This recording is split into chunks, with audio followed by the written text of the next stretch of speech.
So is Miley here? Is Miley going to make it? No. I don't think so. Okay. Just checking. She is. Okay, welcome everybody. Thank you all for coming today. We want to start on time. We're teachers. We start on time. If you start late, then students start coming late. So this is the first of our 6 workshop series called Kakaako Our Kuleana. And we're really happy to see all of you here, which tells me that each of you have some relationship with or feeling towards Kakaako. I know I do, and I only shop here. but I know how important Kakaako is in shaping the whole texture of our urban core. And as an urban planner, I know what an impact, a profound impact that can be on an entire city and society. So thank you for being part of this dialogue. We're going to start just with a little video, just to set the tone, and then we'll go into a little bit more details about what we're going to do today.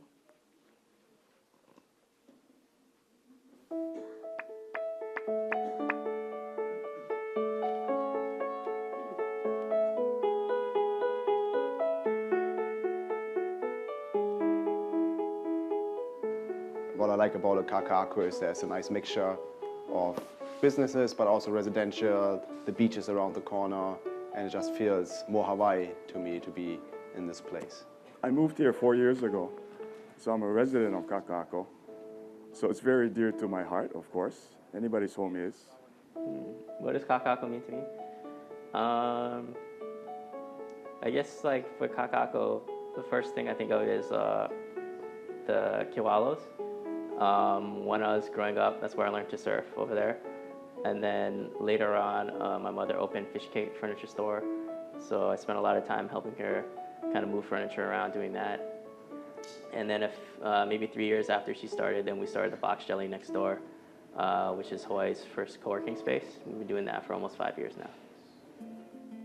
I feel Kakaako is a place of change, in a place that change doesn't happen very easily.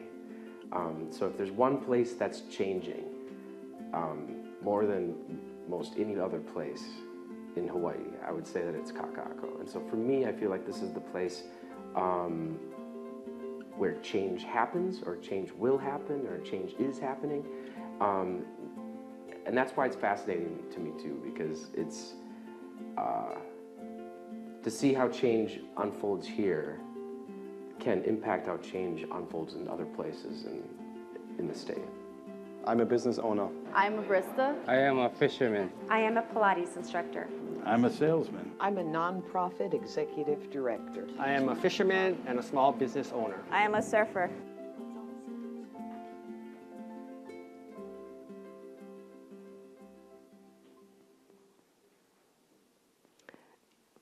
Please give credit to Kelsey Matsu for making that short video for us. So Kelsey, back there, is one of 14 students in our class graduate program in urban and regional planning at the University of Hawaii. This class is responsible for helping to organize this workshop series as their class project. And the purpose of this, and the reason why we chose this project to begin with, was that there's just so much activity going on in Kakaako and a lot of cranes going up. There's a lot of energy about it, but there's a lot of questions, a lot of people expressing a little bit of discomfort and fear in some cases, and some frustration as well. So as an educational institution, one of the things that we thought we can do is just provide a venue for people to dialogue and to share and to get some expert education, expertise on the issues that we're seeing. We're not here to solve the problem, but we're here to create a safe space for dialogue. I'd like to also acknowledge the Hawaii chapter of the American Planning Association. Kimi Yuen is the current president of the APA Hawaii. So thank you, Kimi. They paid for the trolley, for those of you who signed up for the trolley ride. And we'd like to also thank Olelo Community Television for airing this. And I know that you were going to start. We're going to have to, yeah, you're going to have to do some editing now that Okay, I that's all started. But Just want to take a minute to explain. Karen found out that we have this service called Executive Productions, which is available to nonprofits and community organizations to request coverage of events exactly like this. And we normally ask for 4 weeks' notice so we can plan our work schedule and our equipment and all of that. And we got our application, I think, last week, because she just found out about it. But we were so excited when we saw the content and that it was a series of 6 of these sessions, these forums, that we kind of bent the rules a little bit in her favor. And so we're here tonight. We are videotaping this event in its entirety, and we hope to be here every Tuesday night throughout this series. So if you'll wave in the back, there's John and Jaron, who are doing the yeoman's work. I'm just standing up here getting all the glory. Just real quick, Olelo Community Media is the public educational government access channel here on Oahu. If you have Olelo, or if you have Oceanic or Hawaiian Telecom, you may not spend much time watching our channels, but if you do, you see nice people like Renee, who's a regular producer of content and has been a long-time client of ours. We exist to provide an outlet for constitutionally protected non-commercial speech. We invite you to look into our services. If you want to get trained to make your own programming, we'd love to train people so they can share their voice with the island. As far as this series goes, it's such a hurry-up project. We don't have air dates scheduled yet. I hope within a few days to know when the shows will air. We'll, of course, share that with Karen, and she promises to blast it and post it everywhere. But it'll probably be a couple of weeks out that we'll start, and then probably once a week thereafter. And just so you know, everything that airs on our channels also streams live on our website. So if you're not in front of a TV at the air times, you have another option, which is to watch it on our website. And after everything airs, within about 2 or 3 business days, we also archive it. So you could go to our website and view all of these programs eventually on demand through your web browser. I think that's all you need to know, and I'm holding the show up. So thank you very much. thank you very much. I'd like to start by introducing our first speaker. I'm not going to repeat the bio that's on your agenda, but just to let you know that the first speaker is someone who I've read about, and I've read her work for many years. In fact, I have been assigning her articles for the last 20 years as a professor at UH. And it was one of her piece on epistemology, Hawaiian epistemology, was one of the most moving and illuminating pieces that I had read since I had come here. So it's really my honor to introduce Manu Lani Myers. Thank you.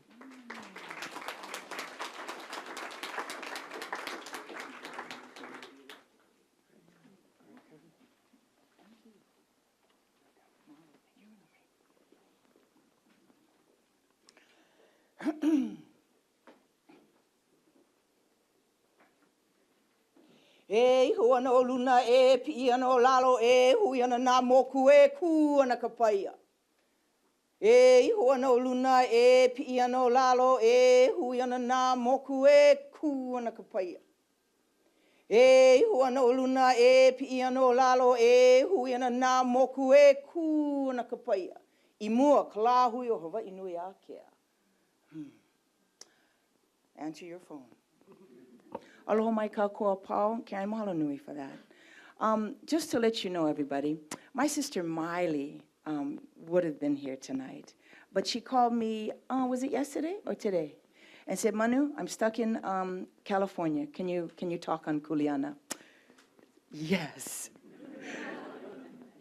So here's my Kuleana shirt. Can everyone read it? Everyone? What does it say? Awamo Kuleana. Can everyone say Awamo? Awamo. Kuleana. All right, my job today is to put the first blush on so that we understand Kakaako Our Kuleana. So this is a really mythical time. And I'm actually a student to the post-quantum world of physics. And so when my sister called me yesterday, or was it today, and said, Manu, can you do this thing? I realized that, yes, those darn post-quantum physics guys are right. The world is self-organizing. Do you know what that means? I'm not going to pick on you, Auntie. Too many people have already. The world is self-organizing. What does that mean? Self-organizing. The system will basically emerge on its own, like through chaos and order. Yes, and as a philosopher, I've understood. You are correct. Give that woman a free automobile or something. That's right. Let's do a quantum corner in the back, okay? What's happening now is exactly that, and that the world is already self-organizing. It's organizing itself. My sister actually didn't plan on staying on the continent. She asked me, and this, of course, is my job. And my job is to tell you about the Hawaiian basis of thinking that exists in Hawaii for us all to be present here. Present, moving, and collaborating. And that's the concept of Auamu Kuleana. Okay, Kuleana means what, everybody? Okay, responsibility, all right? Kuleana is responsibility. Technically, it was your quarter acre, half acre of land that you had to till. If you didn't really, if you didn't till that, then you were ousted. You were asked to leave. You had to do your Kuleana. So Kuleana, technically, Auntie Pilahi Paki taught us 3 ways to translate an idea. One is literal, the second is kauna, which is multiple, and the third is the noahuna, which is the hidden. Now, the hidden meaning of words in our Hawaiian lexicon of inspiration is why I'm here today. Because Kuleana is your responsibility, but our kupuna used the word auamu Kuleana. My friend Pulamu, who's a language teacher in Maui, she asked me to figure out what auamu Kuleana means. I'm like, Pulamu, you're the language teacher. It's a stick, yeah? Isn't it a stick? So it's a stick. Auamu is the stick, yeah? And that's how you carry your Kuleana. It's a metaphor. You have to carry your Kuleana. But she said, no, it's got to mean something different. I said, okay, all right. So 2 years later, after we had our food sovereignty event, because I'm from Hawaii Island, Big Island, with 200 teenagers, 5 days. You try to have 500 teenagers for 5 days from all the islands. It changed my life. And I called her up and I said, I get them. Because we had no money. We had the best time, Auntie. Because Uncle who brought in the pigs, Auntie who did the inamona, the uncle who had the tents, everybody pitched in. We had the most amazing event I have been to in a long time. And we worked really hard, but the work was effortless, joyful. And who's ever been in a situation where you worked really hard doing what you love, but it felt effortless? Raise your hand. Okay, good. Now, who's ever been in a situation where you look at like in a valley? Okay, we used to bring our Kolohe kids to the valleys and say, okay, clean this up. Let's do it together, right? And then boom, all of a sudden they clean it up. 3 hours later, you can see, 50 lo'ikalo. Who's ever done anything like that? Raise your hands. Okay, so it's getting a little less. So that's the type of auamu Kuleana. But she said, you got to figure it out because we didn't use auamu with kalo, auamu with vai, or auamu with ulu, or uala. Because usually, we carry around our sweet potato, our breadfruit, our water. So why didn't we say auamu vai, auamu uala? She said, we didn't. We basically talked and wrote about auamu Kuleana. And I'm here for you tonight to tell you how important this idea is and how it links with the post-quantum physics world. Because we're in one. We're in one. And that is, auamu Kuleana, our kupuna said that specifically with kuleana because it means something. It doesn't simply mean to carry your kuleana. It means to know your responsibility and do that skill set very well. Because when you do, we meet in a mystical, cosmic, very empirical process called awamo. Aw is channel. A channel like Kealakahiki is the name of the channel between Kaho'olawe and Tahiti. So that's a channel of energy. So aw is channel. Amo amo. Who of you olelo Hawaii speakers? Amo amo. Anybody? Does anyone want to shout what it means? Come on. Anybody, anybody?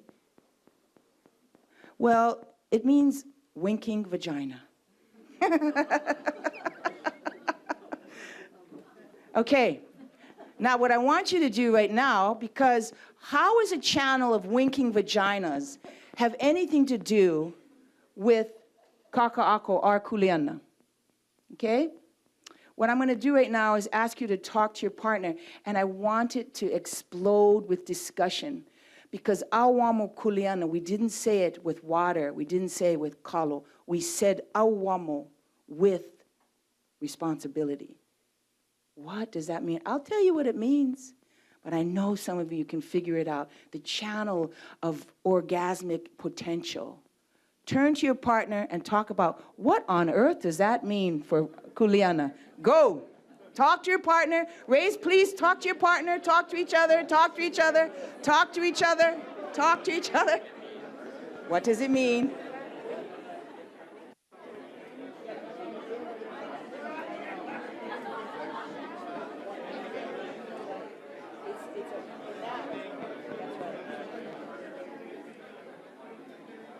And it happens when everyone's doing their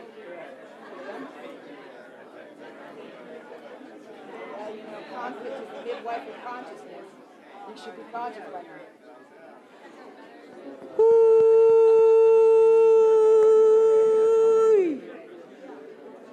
Okay.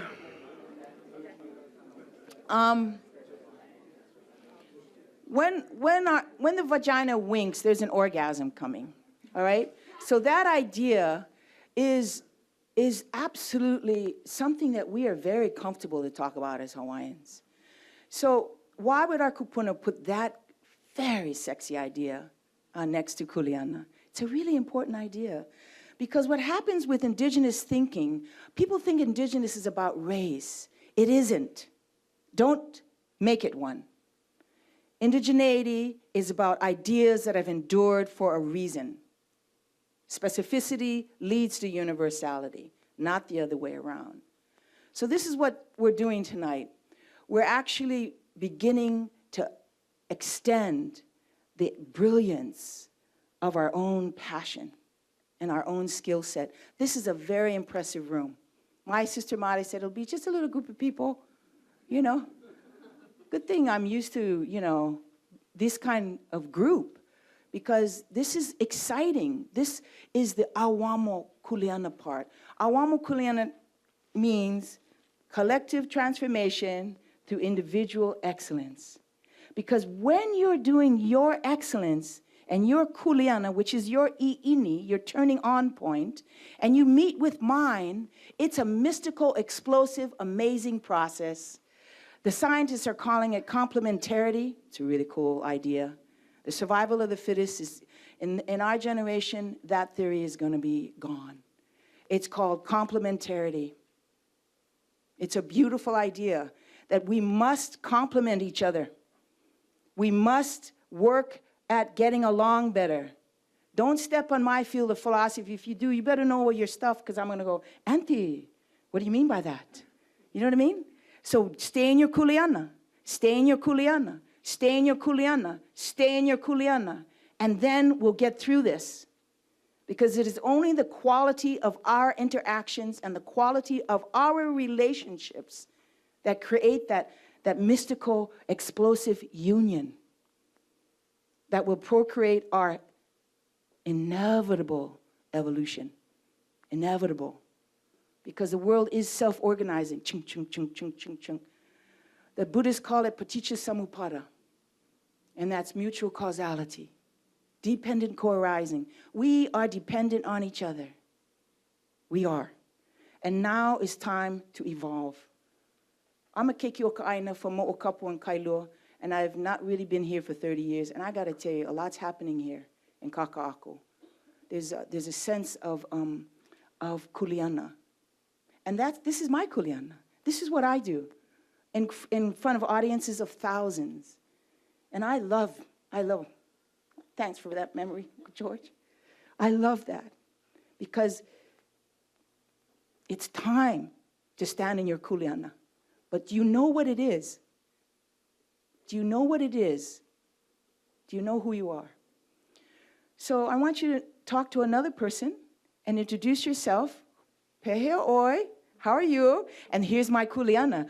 Tell that person, and please, you can maybe do it in threes if someone, turns around and you go, whoa, you just, you turned your back to me. So work at talking to 2 people or 3 max and share your kuleana. What do you love to do? What are you good at? And why are you here? Okay, go. Have fun. Your kuleana.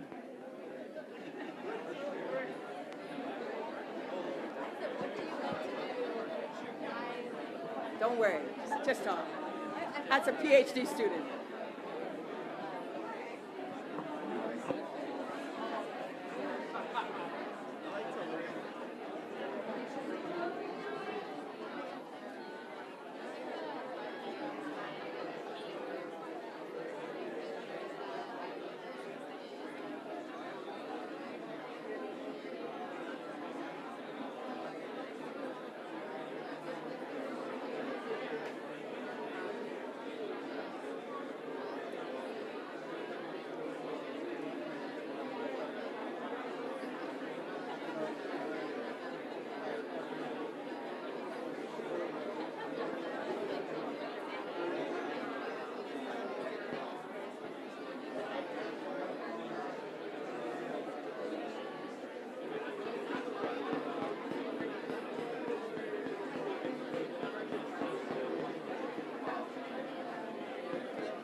My kuleana is this. Help people realize how beautiful they are. I think that what you're saying about, co-tenderizing, I also want to, I don't know if this is my kuleana, but I feel like I would love to design governance systems that help this That is. help my life, or individuals flourishing. Collectively. Exactly, collectively, and give people, I think it's honestly, with robots and AI taking over many of our jobs, people will probably have a lot more free time, and the idea is how do we transition into a different kind of mindset, take a different perspective in how we govern ourselves and make it a government Well, you're meant to find your passion so that the world evolves. So no matter what it is. So no matter what it is, as long as it's something. Okay? And you love it. Wow, this is a lot. This is good. Well done.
Hey, why, look at that.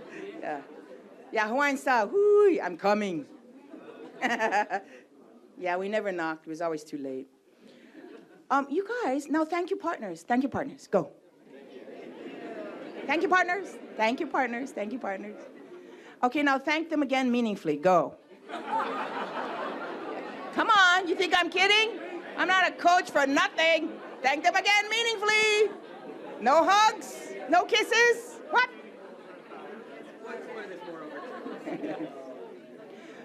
Because Kakaako Our Kuleana is not just a slogan. It's not just a slogan. It's our responsibility. But, you know, because the world is rapidly changing, and because we need to be better neighbors with each other, because indigenous epistemology, the philosophy of knowledge, is now being asked for across the world. You know, like, why? Because observable knowledge is the point to any form of learning. You have to show your knowledge. We have a olelo no ea hoa e ka ike he nalu ka hokua ka ale. Show your knowledge of surfing in the back of a wave. Nobody in Hawaii says, I surf, and doesn't surf, yeah? You gotta surf. So if we are committed to Kakaako, which it's like saying we're committed to Hawaii, okay? It's not only Kakaako. This is a process that if it's done in a conscious way, we can replicate when appropriate. But the evolution is on. So my job today was to put the foundation, the philosophical foundation of Kuleana. It's not just a word, it's a way of life in Hawaii. Auamo Kuleana. And so in order to understand the procreative potential of art, of life, we have to see the hidden matrix within it, and that is aloha. Ooh, that gave me kipu'upu. That gave me chicken skin. Because aloha is our intelligence. It really is. No more aloha, we say, poor thing, yo. So you gotta have the aloha part of this 6-week gig is intense. Karen, these guys are intense. This is a learning lesson for the PhD students. This is their passion. So, and this is my, kind of first day back kind of thing for 30 years in Hilo. But Honolulu's not so bad. You know what I mean? This is pretty beautiful. This is an intense amount of people. So mau ke aloha no Hawaii. Love always for Hawaii and the places we call home. And blessings for your work here on Kakaako Our Kuleana can only get to the place through your excellence, your individual excellence, so we can collectively transform. Hiki? Maupopo oi. When I say maupopo, it means you understand. Ai. Maupopo oi, kako. Ai. Okay, have a wonderful, wonderful 6 weeks, everybody. Aloha.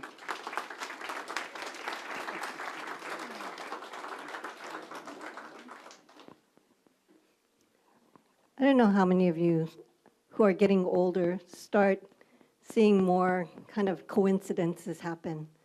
I start calling it synchronicity, and maybe it is this quantum physics stuff, yeah?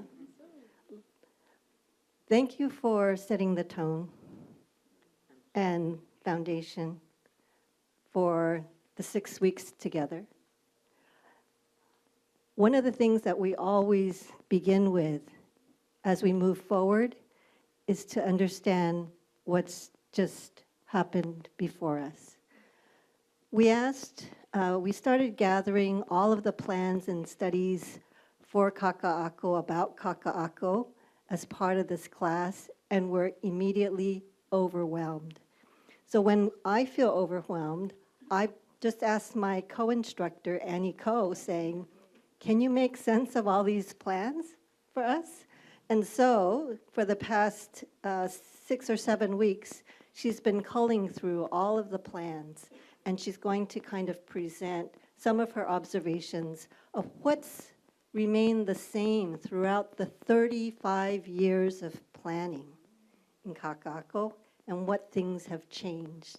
And we hope this helps us get a little bit of a historical perspective moving forward. So thank you, Annie, for doing all that.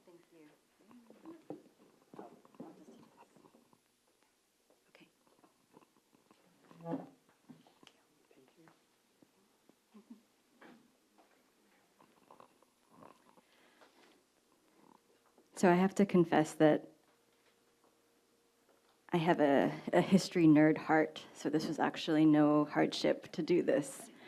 But I also want to mention that this is very much a partial history, and that one of the things we'd like to do over the 6 weeks is basically create with everyone in this room an interactive timeline, share your photos, share your stories, share the little bits of history that you know. I mean, people, I think I'm as old as HCDA, but there are people who are much older and who have been around before and after. And so that's something that we would like to really do. And then we've also asked Kelsey to continue taking videos, interviews, so we can continue to compile to that video. So in this presentation, I want to talk about that kind of hopes and fears and wishes that drive urban planning here in Kakaako. And part of that really comes down to our collective and individual ideas of what a livable, healthy, inclusive city really looks like. Ooh, sorry. You guys are cool. I'm good now. So, oh, use the arrow, okay. Next, please. So, I think this is from 1978. And I think one of the things that this presentation tries to do is sort of pull snippets from various documents to kind of show how consistent the core concerns have really stayed. And I think that, if you look at a lot of these old articles, the old plans, there's really a remarkable consistency. From the very beginning, there's been an acknowledgement of the complexities. There's been an acknowledgement of the histories. So a lot of you already know this, but Kakaako is far from a blank slate. Kakaako, oh, next, sorry. Kakaako actually has already undergone several transformations. So it's maybe one of the most known places of dramatic change in Honolulu.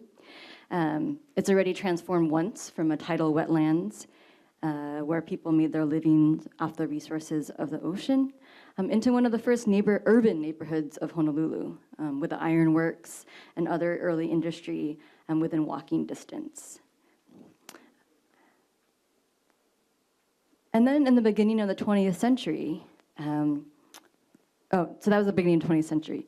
In 1941, the city rezoned Kakaako to be industrial. So then another transformation took place. From this multi-ethnic working class neighborhood, so some of the common occupations still included fishing, but also people worked at the nearby tuna packers or commercial laundries or at factories that made shoyu and sake and tofu. There's a movie theater and ice cream shops and grocery stores into the light industrial area that we associate with Kakaako today. And then now we're undergoing yet another transformation. Next.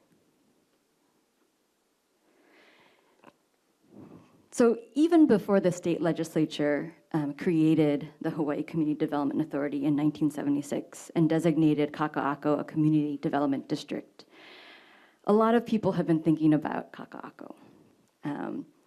These are 1975 studies done by one of our beloved urban planning professors. But not just professors and not just students, but reporters and policymakers, city planners and architects. Pretty much everyone has been considering what to do with Kakaako, right? It's great that there's industry here, but it's, after statehood, there's been a real boom in population. So next, what should we do with Kakaako? This is even an earlier report. The architects in the room can feel proud. The 1974 American Institute of Architects, there was a study team that was sent out to Honolulu. And I think if you read these two kind of reasons or needs, one, the continued growth of Honolulu is threatening to overrun the irreplaceable agricultural lands of Oahu. And two, there's an urgent need for housing, which low to moderate families can afford. And I think these two needs or themes are still incredibly resonant today. Next.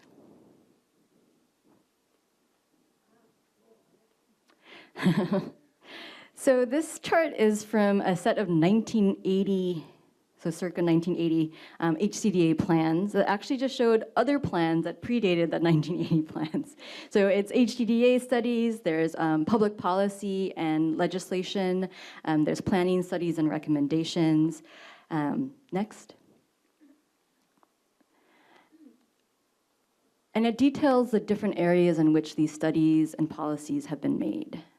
Planning, open space and recreation, architecture and urban design, community facilities, housing, sewerage and drainage, roads, water, electric, communication, transportation, economics, sociology or human connections, and legal. So this really, I think, covers a lot of the things that we do think about when we think about urban planning today. Next. So when HCDA was created in 1976, and the state took over redevelopment of Kakaako in the hopes that redevelopment would happen more cohesively and quicker, the city naturally had some reactions. And so I think there was some concern on the city council members' part that what is good about Kakaako should not be erased. Right, that there is an important need to grow and change Kakaako to meet the needs of other Honolulu residents, for future Honolulu residents, but that we should not lose the character, the lifestyle, and the value of Kakaako as it currently existed then. Next.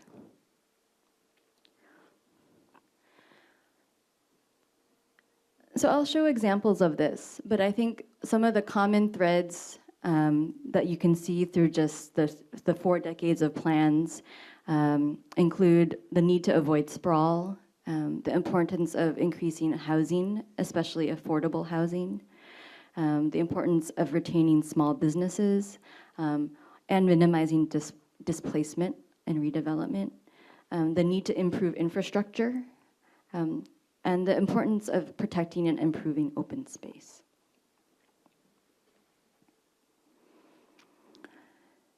This is also from the AIA, the American Institute of Architects study. And the text at the bottom, the original text says, Honolulu Harbor, Kakaako, and Waikiki, showing existing and proposed green belts and parks.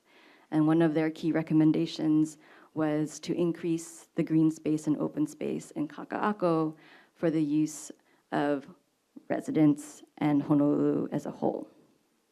Next. This image is from a 2006, the People's Preferred Plan, and many of you in the room will remember that the Save Our Kakaako Coalition success in 2006 in protecting the waterfront led to the formation of a community planning advisory committee. And this diagram showing the concept for the lay of green and the importance of connecting and creating green spaces in Kakaako that would connect to other green spaces and open spaces in Honolulu was one of the guiding principles. Right? So let me do the math. What is that? 42 years? And that importance has held through all the plans. Next. Another theme that has run throughout all the plans is the need to retain small businesses, the need to retain Kakaako as a center of entrepreneurial activity, a place that can incubate. So I think the very first HTD plan that was approved talks about vertical mixing of uses, that this is not a new concept, that you've seen this in many cities back in the day, but that zoning has sort of separated those uses. And then there is this, 2000 Honolulu Star Bulletin opinion piece that was really worried. It says the attempt to gentrify Kakaako meant destroying it as Honolulu's middle-class economic engine. And that Kakaako is the place where small businesses gave Honolulu character and a middle-class economy with an urban core. Next. So I love this particular article. It's from the Star Bulletin in 1981, and it's written by Honolulu Council member Marilyn Bornhorst. And the questions that she asks in this column are very familiar to us today. So I didn't put the full article up there, so just listen. She asks, who will pay for the new streets, sewers, and drains? She underscores this by saying, people in Kakaako tell me that after a rain, many of the street puddles have lake names because they're so big and the water stands there for so long. She asks, who will live there? Will there be a large supply of units for moderate income persons? Or will it just be luxury apartments for the rich? Another question she asks is, can the light industrial businesses really remain if high-density apartments move in? Will the occupant of a luxury apartment put up with a cabinet shop nearby? And so this question of displacement and coexisting, of who gets to be in Kakaako, is a concern that runs throughout, I think, public dialogue.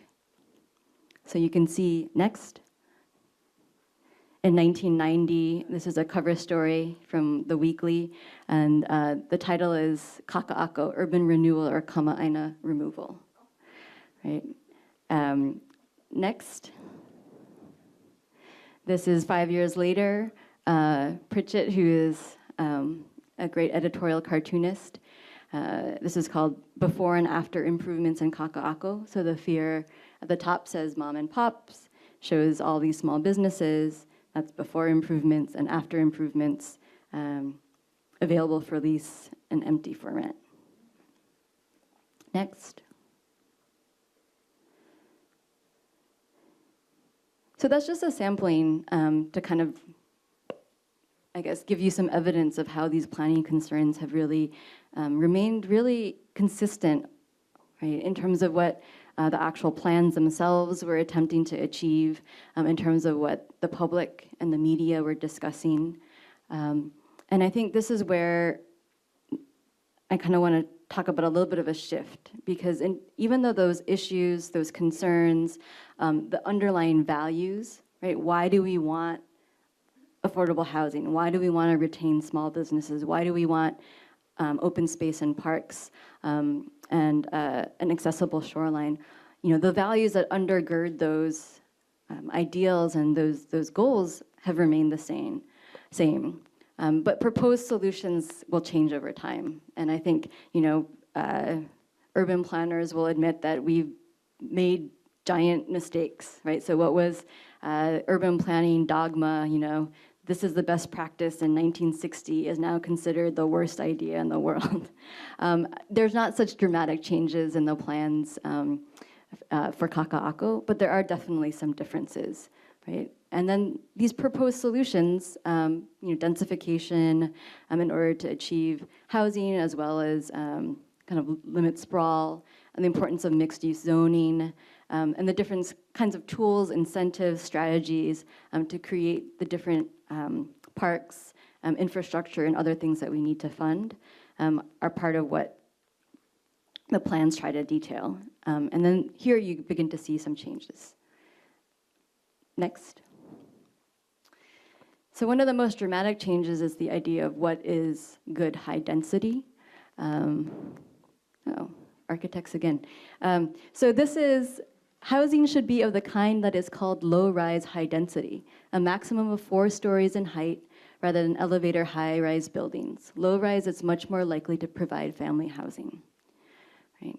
So there's this consensus around high density, but there is not a clear consensus among architects and planners how to achieve that high density. I think a plan that was conducted like 2 years before suggested 20 to 14-story buildings. I think today, next, this is from, I think it began in the earliest HCDA plans, but has carried through the 2005, right, that we would have mixed use by doing parking, commercial, and industrial, right? So this is sort of getting to the nitty-gritty. How do we achieve those planning goals? And then these planning strategies. So should we have a parking deck? Should we have commercial and industrial below, and then having residential and office above? Next. And so this is from the 1982 environmental impact statement, but I think it's also just in the plans.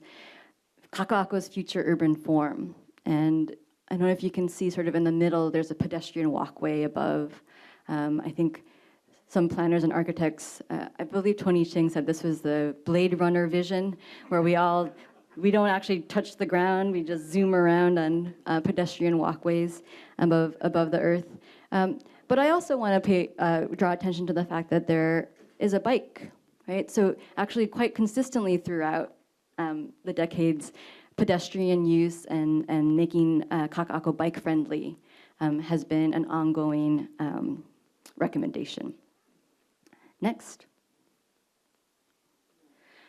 And then we have ideas of high-rise, high-density. And I actually wanted to show that the upper right photo is Hale Kewalo, which was a project that did not happen. And it was the idea of University of Hawaii faculty housing being built on what used to be Kapiolani Community College. And then the image below was the 2011 proposed Pohukaina skyscraper. Next. Oh, this repeated. Well, just to reiterate, that these solutions, the actual solutions to the planning goals, the planning issues, may vary, right? And I think we should acknowledge that planning professionals, urban designers may disagree, kind of, and sometimes quite vehemently, on what is the best way to achieve that.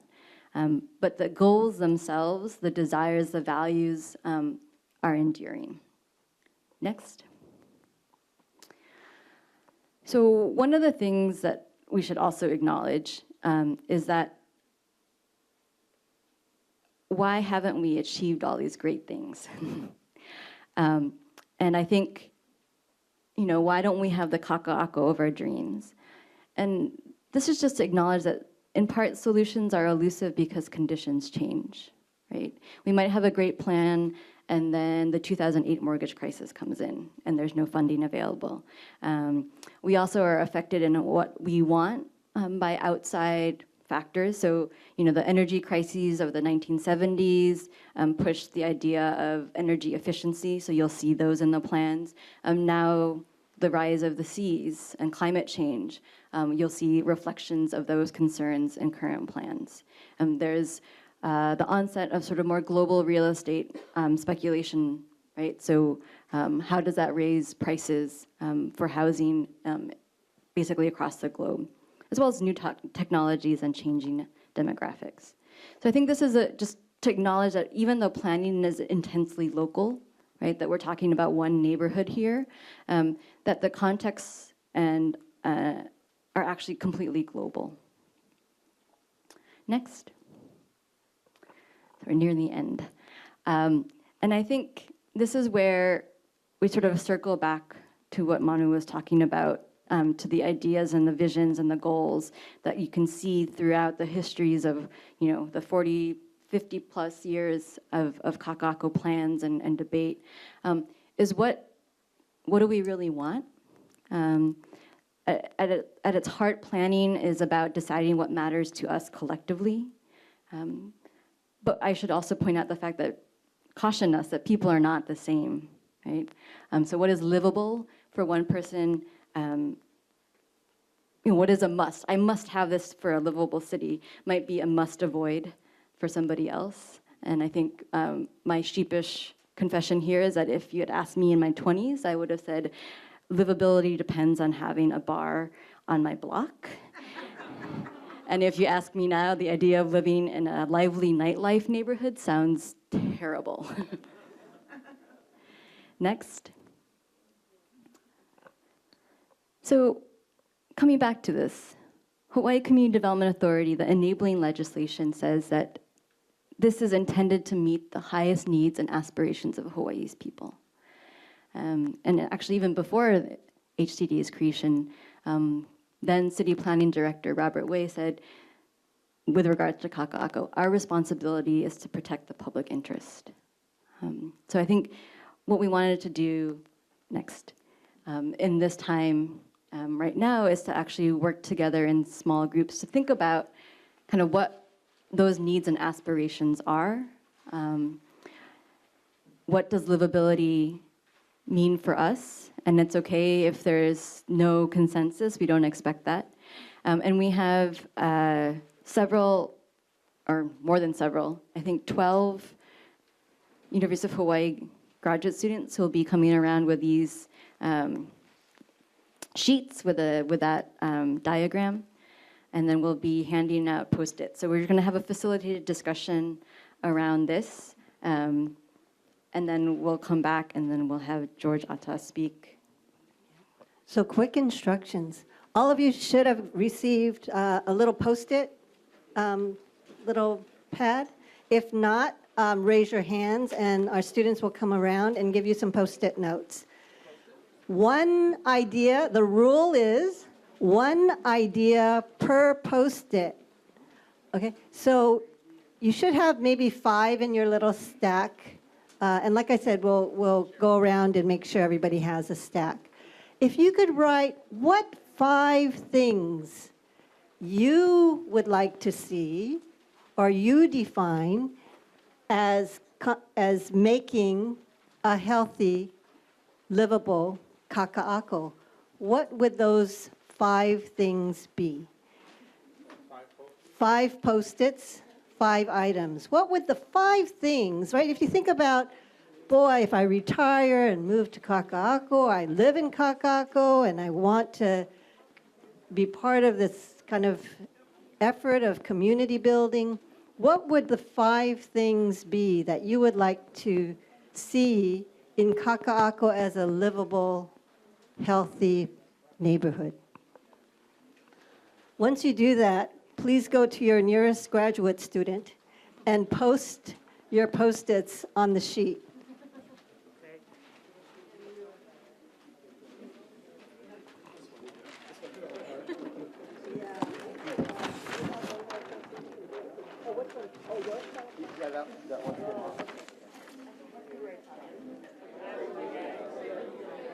Okay, if you're still writing, that's fine. If you haven't posted up yet, that's fine. What we're going to do is the students are going to analyze all the data you've just given them. They're going to group them by themes, and they will report back next week at class and do one of those word clouds or something, right? Wouldn't that be nice? So hopefully we'll come back with a word cloud visual diagram of the frequency with which different ideas were raised. So if you haven't posted, please post on your way out. But what I wanted to do now, I need the hoo-wee. I was sick all weekend, so my hooey is very scratchy.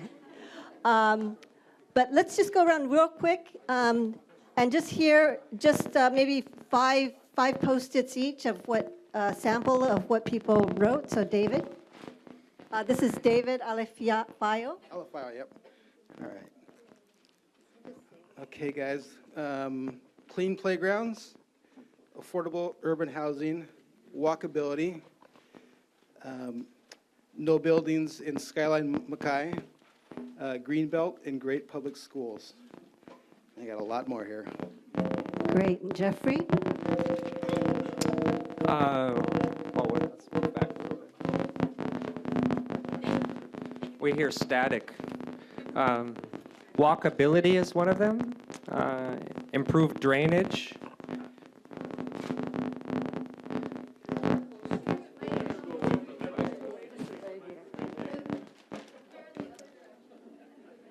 Increase green space.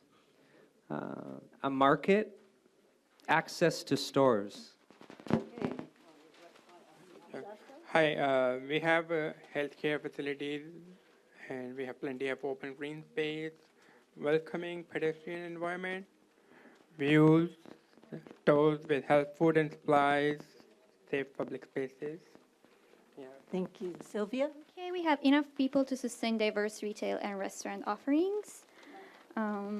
Bicycle only lanes in streets, parklets, and then my favorite, if I can find it, it was dog parks, but people are welcome to. Thank you, Maya. Great schools, bicycle paths, walkability, and outdoor restaurants. Great, thank you. Adele? Okay, corner stores, affordable options for business owners, homeowners and renters, more green space, and with a bike share. Yeah. Great. Next one? We have keep Kakaako open and affordable, not a luxury condo jungle. Does not smell like sewage. Shade and make it walkable. Rising property values and places where kupuna can easily, comfortably live full lives. Great, thank you. Jessica? Oh, Jessica.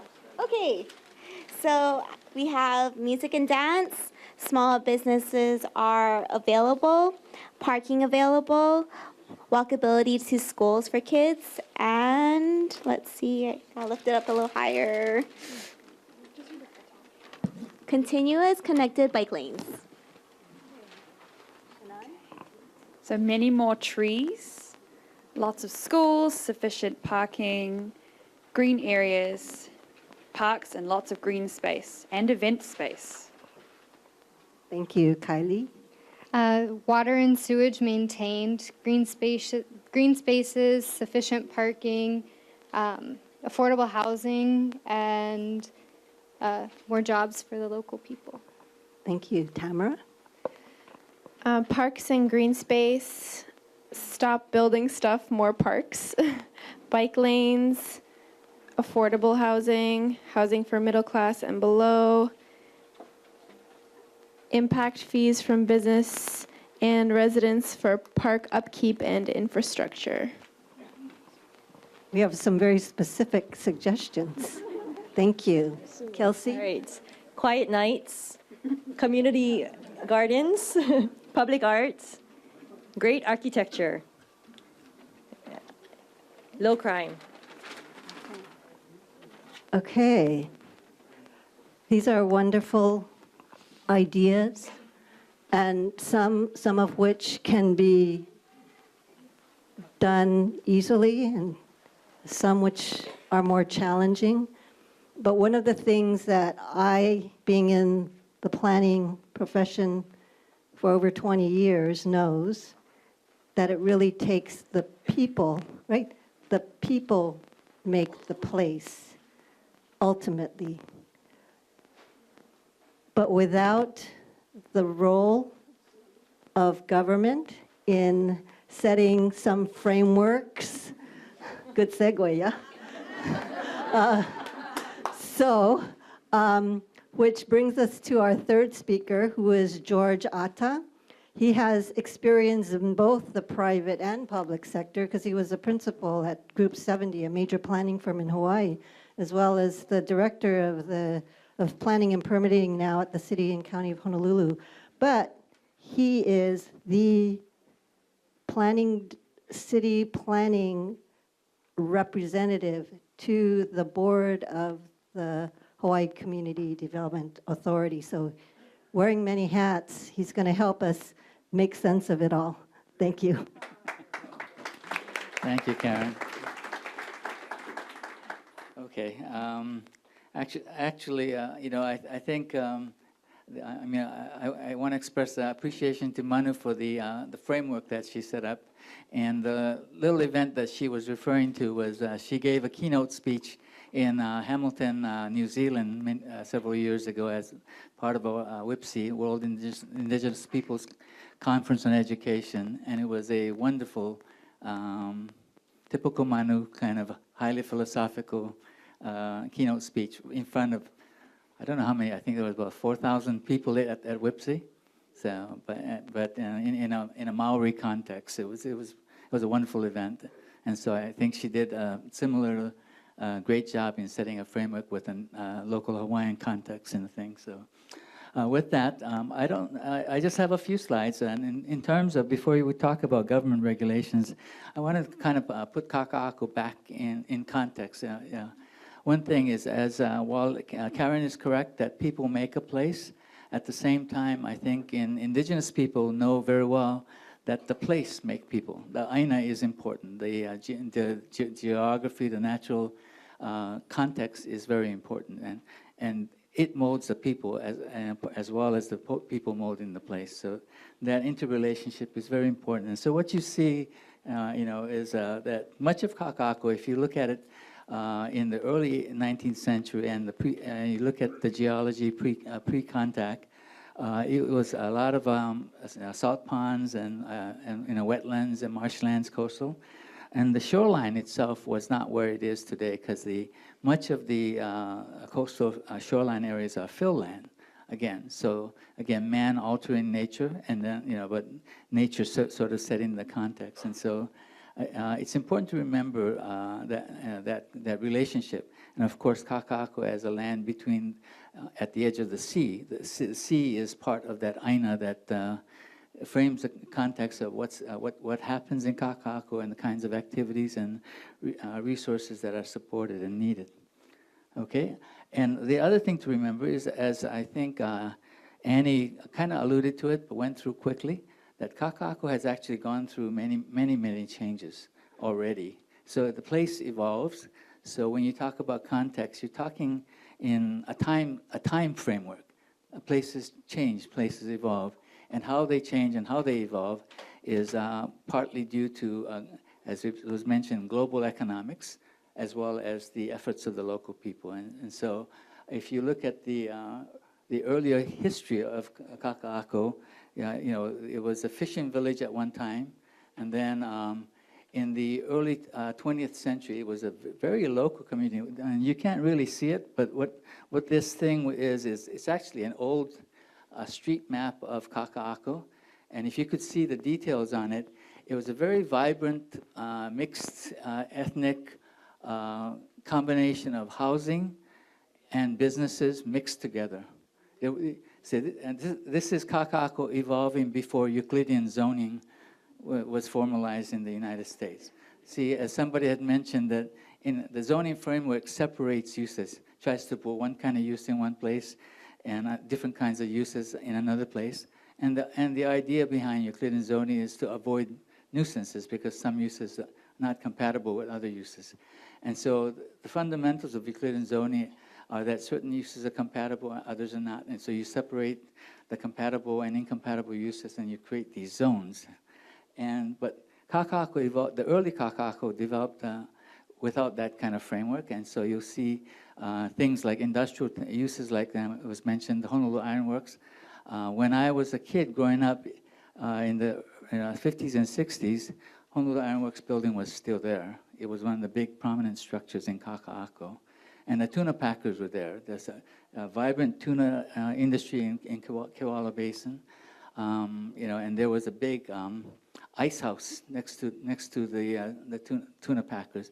They didn't have refrigeration in those days, so the fishing fleets had to carry packs of ice, and so the ice house was a very important part.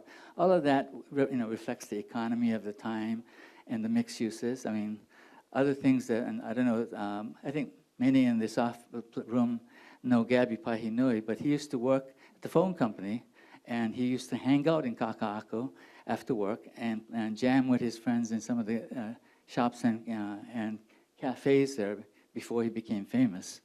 And so all kinds of things happened. So Kakaako was vibrant, but then after statehood, actually, statehood, I think, began the flight of the residential part of Kakaako out to the suburbs. So Kakaako lost, and so this title mentions that Kakaako actually went into a period of decline right around statehood, and it became like a kind of a semi-underutilized, depressed light industrial neighborhood for many decades. So, and this context is important because at the time of HCDA development, the nation was going through the urban renewal period of the 60s and the Great Society movement, and so Kakaako was viewed at that point as a depressed neighborhood, and HCDA's role was as a redevelopment agency to revitalize Kakaako. So today we complain about too much growth, but HCDA was formed to increase growth and revitalize the community. So context is important, and maybe after 40 years it's too successful, some people would say. You look at today's construction boom and the number of towers going up, you say maybe it's too much is happening. So it's like everything else. It's part of it is in the eye of the beholder. Construction industry thinks this is great. They have a great boom, but those who worry about the character of the place, and as was mentioned earlier, there's a constant worry about affordable housing, changing character, loss of certain things. But again, you have to remember we are evolving. As Manu was saying, we are in an evolution, and clearly Kakaako is going through a boom and change. And I would say that the noticeable change really is in the last 10 years. And I think many people don't realize that when HCDA was formed in 1976, place was depressed. It took nearly 30 years before real significant construction. So the last 10 years we've seen significant construction. But for the 30 years before that, people were saying, when is Kakaako going to redevelop? And when is HCDA going to be effective in its mission to increase development?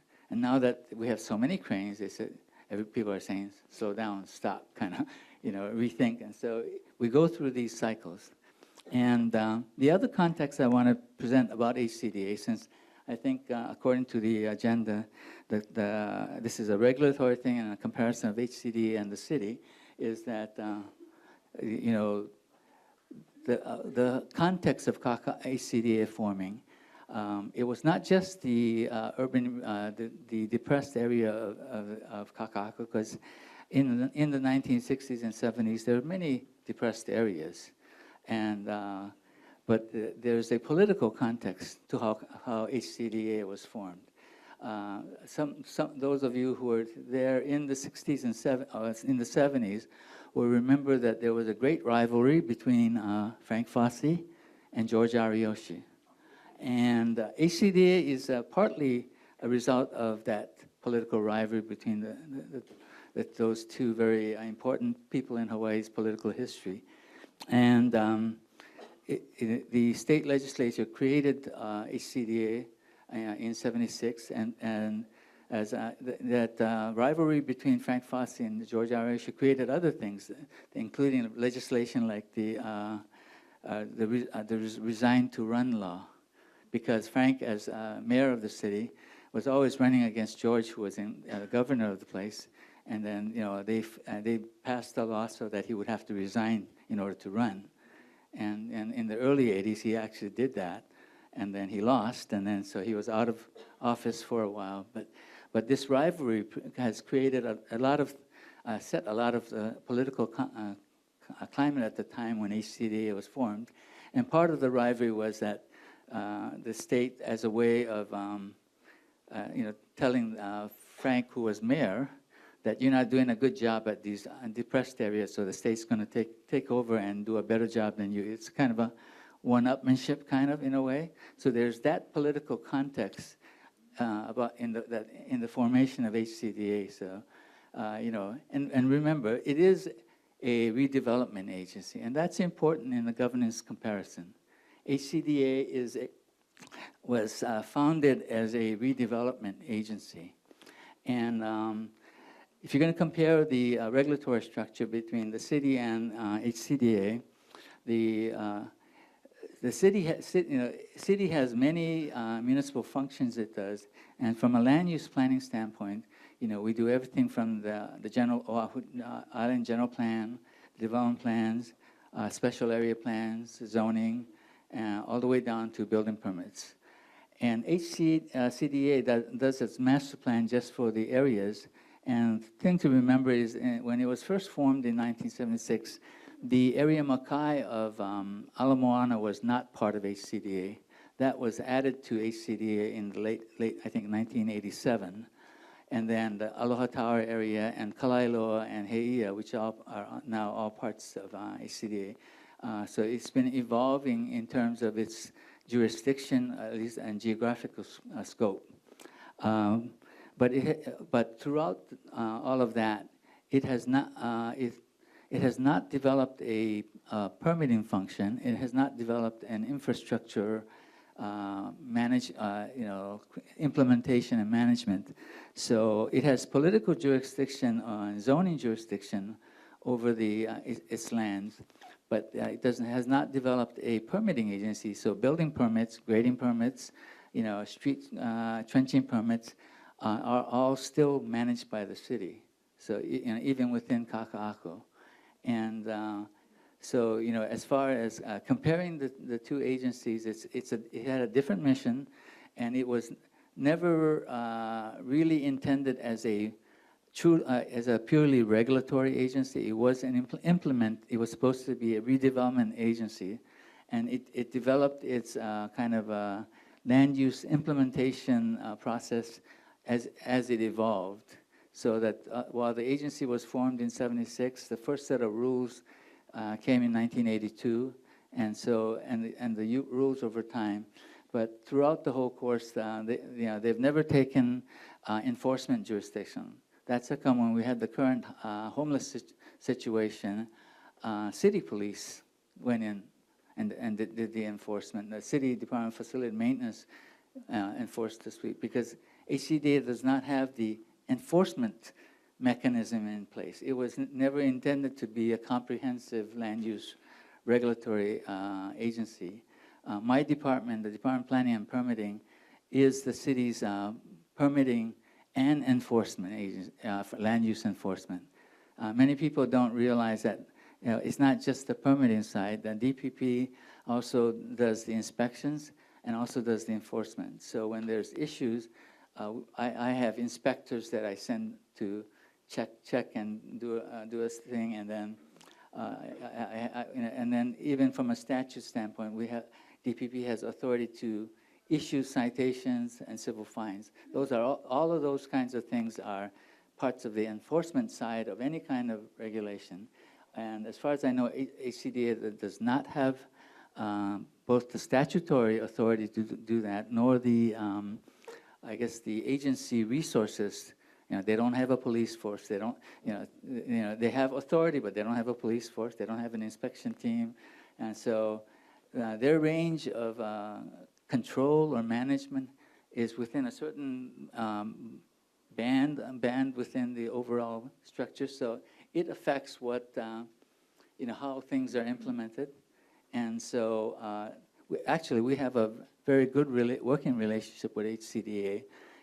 Despite, I think, some people wanting to create a division between us, like I've known Tony Chin for a long time, even before the DPP planning director was put on the board. And there's a history to that because the DPP director used to be on the board before, and then he got taken off the board, and then just a year ago the legislature put the director back on the board. but you know, and but I'm back on the board as an ex officio non-voting member. See, so there's always a bit of I guess question about the relationship between the city and HCDA, but yet we have to work together because the for the infrastructure, the sewers, the board of water supply, all of those things, it doesn't respect jurisdictional lines. They have to go from point A to point B. Sewer has to follow a gravity flow, and doesn't matter what jurisdiction it is, it flows in one direction. So we have to work together. And so, as far as the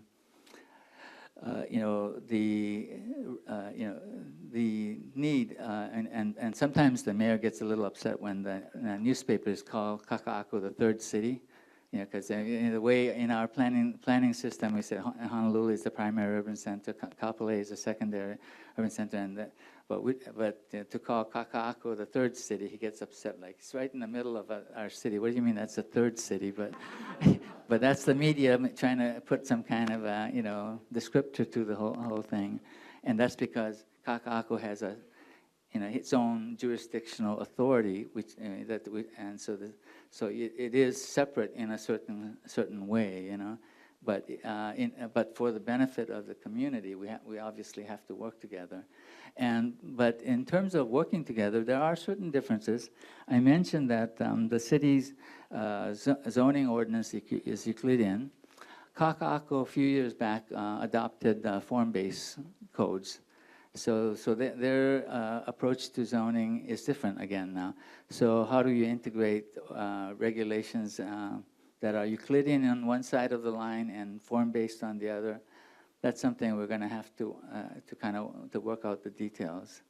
And I guess in the past there was criticism of Kakaako about the way the projects are approved, and there was a question of transparency, and I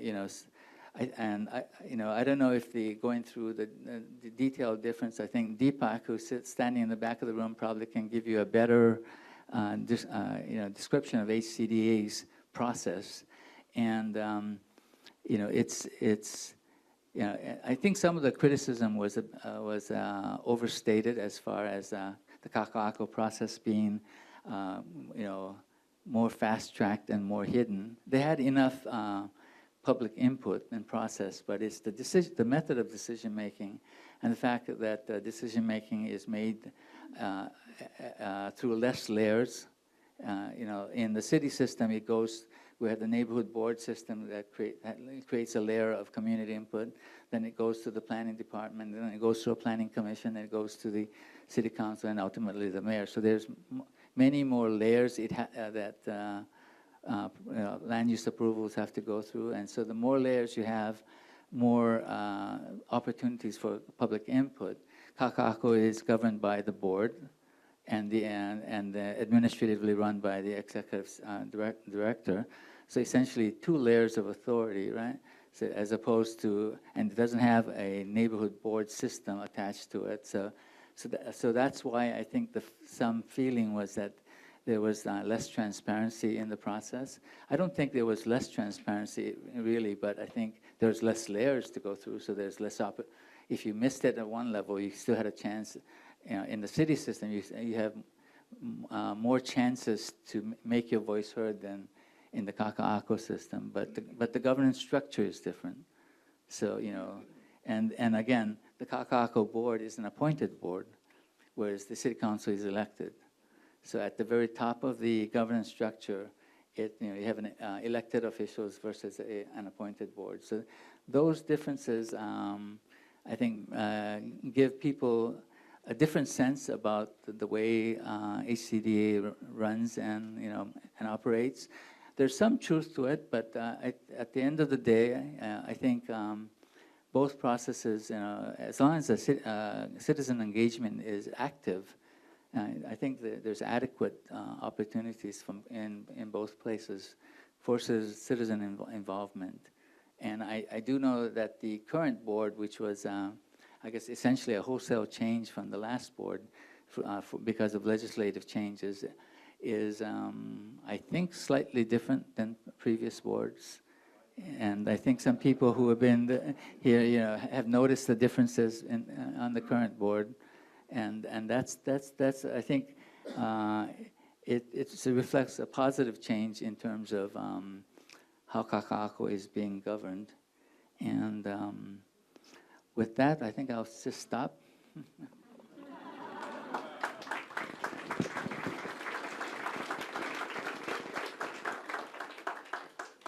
Thank you, George. I think some people want to know what is form-based codes and things like that. So we'll take a few minutes to hear some of the questions that you might have for George or any of the panelists. So can I ask Manu to join us up here in front? George has always been kind of the exemplar of the meaning of complementarity. He could see things from different sides and try to bring people together, and we really appreciate that role that he plays on the HCDA board. We had little slips of paper that we passed out earlier. So if you have questions, if you could just hand it to one of our students, and then we'll just take questions from the floor. Not everybody wants to ask a question out loud in front of Olelo, so we'll take questions both ways. I have a question.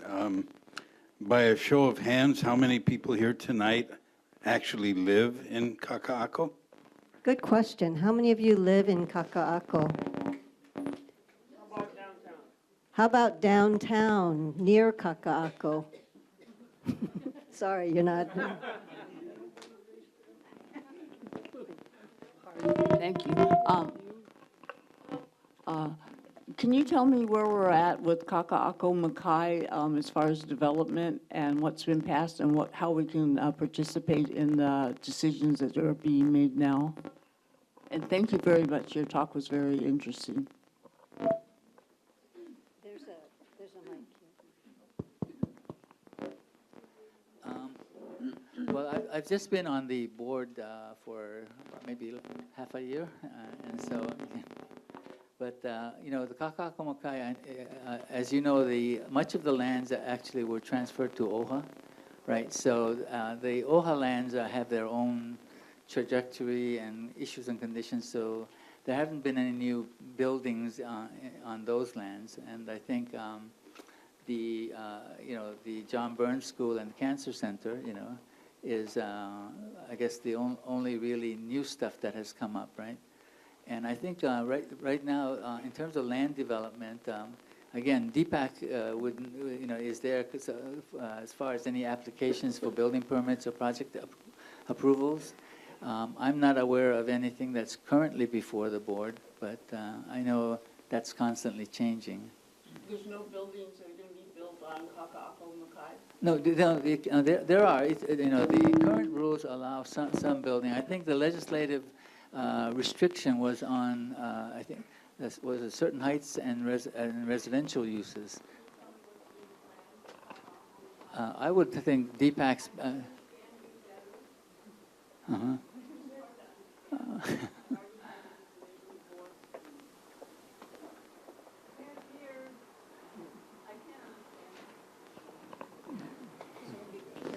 Yeah. Well, I mean, like I said, I've just been on the board just for a little while, so what I know is that before the board, I don't know of any active building application. There are certain things going on in Kakaako Makai, but right now with the homeless situation, that's taking a lot of things. So the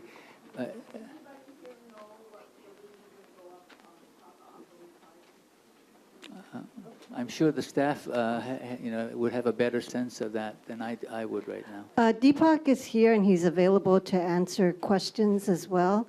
So please stay around for those very specific questions.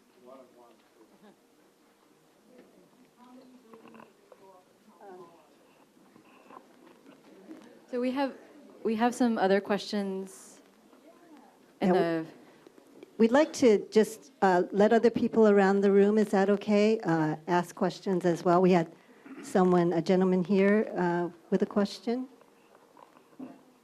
The question about the Kakaako, I'm a business owner, and before they picture all this glamorous area for the Kakaako, we have a major problem with the infrastructure of the Kakaako. I have a map in my hand, which is right now shows 16 streets in Kakaako owned by a private party, which they claiming they own the roads. And on these roads, there is no, as far as the safety, there is no sidewalks. The repair, we're having a problem with. We just had just 2 weeks ago, we had a picket line with the businesses to show their frustration with the situation in Kakaako. And before we keep giving permits for all these high-rises, we really should look into the infrastructure, the safety, and the private owning of the roads. Before you solve that, how can you put all these high-rises in there? Thank you. I don't know, George, did you want to? The issue of the private streets is obviously a very current topic. It's the Chung brothers are claiming ownership, private ownership of the streets. The city has reviewed these street ownerships and agreed that it's not a city street. And I think the chain of title goes back to the Desky Trust, and the Chun brothers' claim to ownership is that they purchased the streets from one of the Desky heirs. Whether that's constitutes a fully and valid claim or not is really an issue with the courts. And so we've been asked, what the Chun brothers have been doing is they've been taking sections of the shoulders of the street and claiming that because they own the street, they can charge for parking and various things and close off certain sections of the street. And because of that claim, the city, we used to pave and maintain the streets, but because of the Chun brothers claiming that ownership and our title records showing not showing any transfer to the city, we've stopped resurfacing the roads, which is going to lead to problems, obviously. So it's an ongoing problem. It's partly a legal problem, in fact, largely a legal problem, but that part is something that I think is going to take the courts to resolve. And the other comment about the infrastructure issue, again, the city owns the sewers, so our sewer connection and capacity issues is done on a case-by-case basis because the sewer system is not monolithic. On one street, the trunk line may be adequate. On another one, it may not. There is an overall system capacity issue, and that is the choke point on that are the pump stations and the second digester, which is now under construction in Sand Island. So, so it's being carefully monitored by our ENV, and they will give a connection permit after doing what's called a dynamic flow model that they're using. If the flow model shows that by adjusting the system on certain lines, there's capacity, then they will issue the connection. They'll say it's okay to connect. So it's case by case. Which is a great moment to put a plug for our next workshop next week on infrastructure. It's called What's Stinky in Kakaako? Infrastructure in the Age of Climate Change. And we will have 3 terrific speakers, including Lori Kahikini, who's in charge of the sewer system in Kakaako, amongst other things, and several other really kind of think out of the box people from the University of Hawaii. I'd like to just ask one of the questions that just in respect to the people who wrote down the questions. So I'm just going to give 2 questions, and any of you can field this. One is, what is specifically different from any other gentrification plan around the world? Because gentrification is happening all around the world, especially in big cities. And then the second is, does Kakaako have a plan B when the sea levels rise?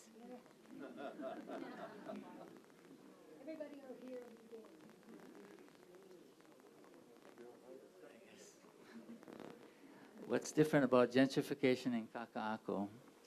I think, I don't know if this is common. I know people see that they worry that the overseas investment is a big driving factor in the gentrification. So people who are wealthy but don't live here. And that may be well, I think every area that gentrifies has this outside investor thing. The question is whether in Kakaako it's more significant than other places. I don't know the answer to that. When I talk to the developers, depending on which developer, some of the units have a significant amount of outside investors, but some also have a surprising amount of local investors too. So I don't know that it's all an outside investor question. The other thing that I notice is different from a gentrification standpoint is that I think the mission of keeping the commercial corridor along Queen Street and stuff like that, I think the planning system, might be something different. I know I've spoken to the business people in Kakaako, and they're worried that they're going to get priced out, or rents and taxes will increase to the point where they can't afford it.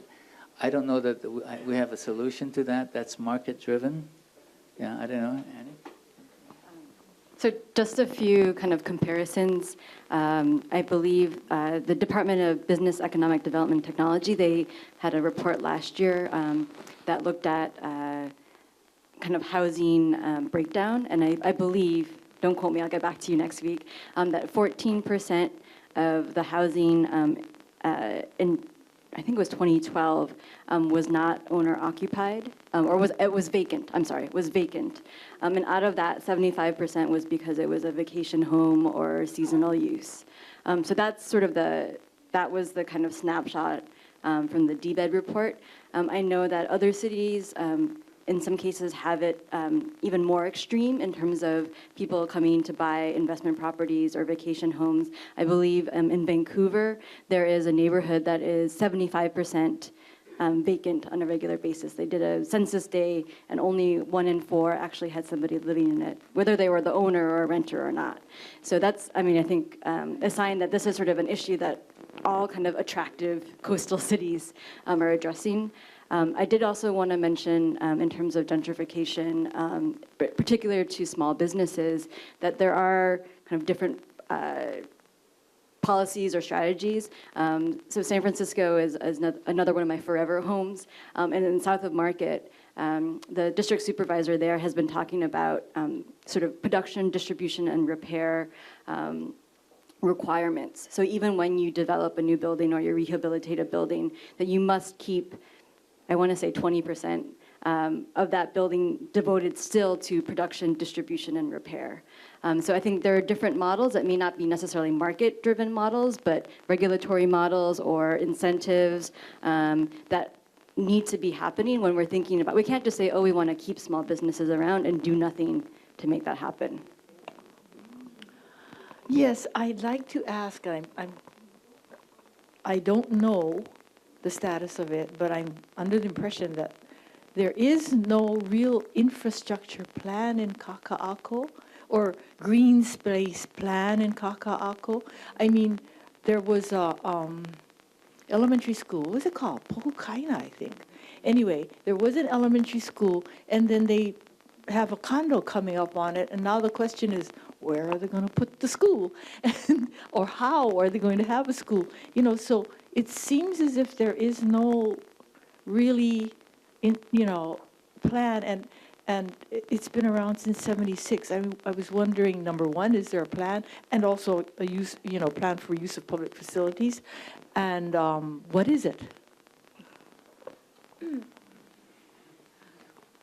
I can say that in my not fully extensive, but deep dive into the plans, that things like community facilities are considered, that there is quite detailed descriptions of what needs to be done in terms of infrastructure. I mean, I think it was the 1993 report from HCDA that was actually looking at, okay, we've spent this much and we've done these streets and drainage have been improved. I mean, granted, that was a while back for that specific. So I think to say that there's never been planning around infrastructure or community services is not correct, but I think the fact that people don't feel like it is important, right?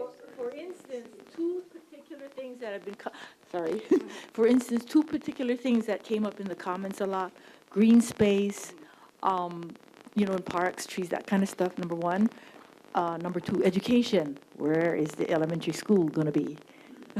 The difference between plan and implementation.